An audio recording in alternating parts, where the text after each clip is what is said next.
வணக்கம். இன்னைக்கு cost அக்கவுண்டிங்ல contract காஸ்டிங்ல ஒரு சம் பார்க்கலாம். இங்க பர்ட்டிகுலர்ஸ்ல பார்த்தீங்கன்னா, material, wages, stores issued, loose tools, tractor expenses, other direct charges அந்த மாரி குடுத்திருக்கு.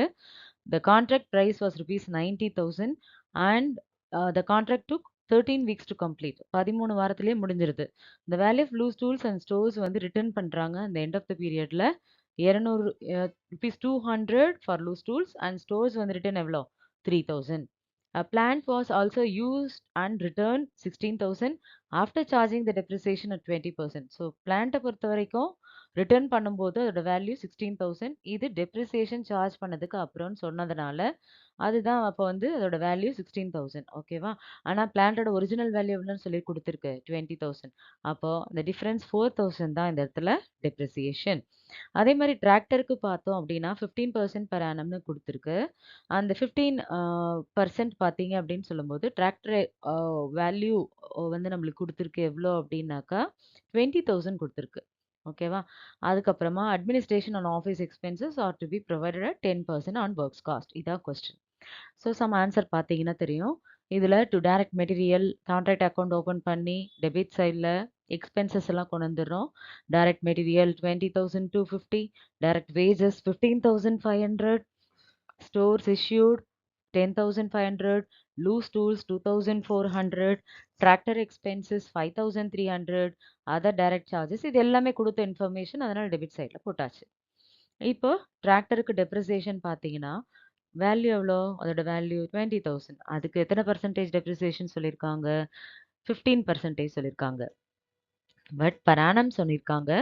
ஆனா, இது 13 வீக்ஸ்லயே கம்ப்ளீட் ஆயிடுது. அப்போ 1 இயர்க்கு எத்தனை வீக்ஸ்? 52 வீக்ஸ். அதனால 13/52 பார்க்கும்போது 750 வந்து டெப்ரிசியேஷன் ஃபார் த டிராக்டர். அதுவே பிளான்ட்டுக்கு பார்க்கும்போது அவங்களே குடுத்தாச்சு. ஆஃப்டர் சார்ஜிங் த டெப்ரிசியேஷன் 16. ஏற்கனவே இருந்த வேல்யூ 20,000. ஸோ அப்போ டெப்ரிசியேஷன் எவ்வளோ? 4,000. Then administration expenses find out பண்ண போறோம். இது 10% ஆன் ஒர்க்ஸ் காஸ்ட் குடுத்தாச்சு. ஸோ அந்த ஒர்க்ஸ் காஸ்ட் பார்த்தோம் அப்படின்னாக்கா, இது எல்லாத்தையும் ஆட் பண்ணணும். அதாவது direct material, wages, stores issued எல்லாத்தையும் நம்ம ஆட் பண்றோம்.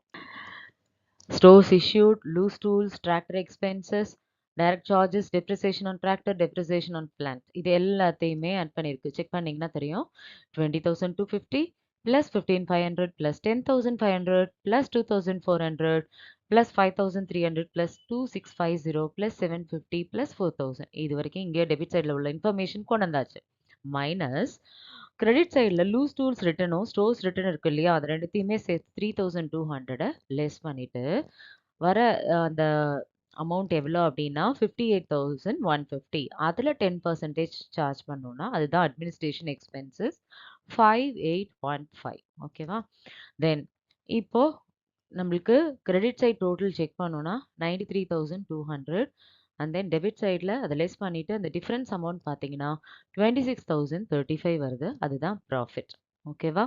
ஹோப் எல்லாருக்கும் இன்னைக்கு போட்ட சம் அண்டர்ஸ்டாண்ட் ஆயிருக்கும் அப்படின்னு நம்புறேன். வேற சில இம்பார்ட்டன்ட் சம்ஸோட அப்கமிங் வீடியோவில் பார்க்கலாம். தேங்க்யூ.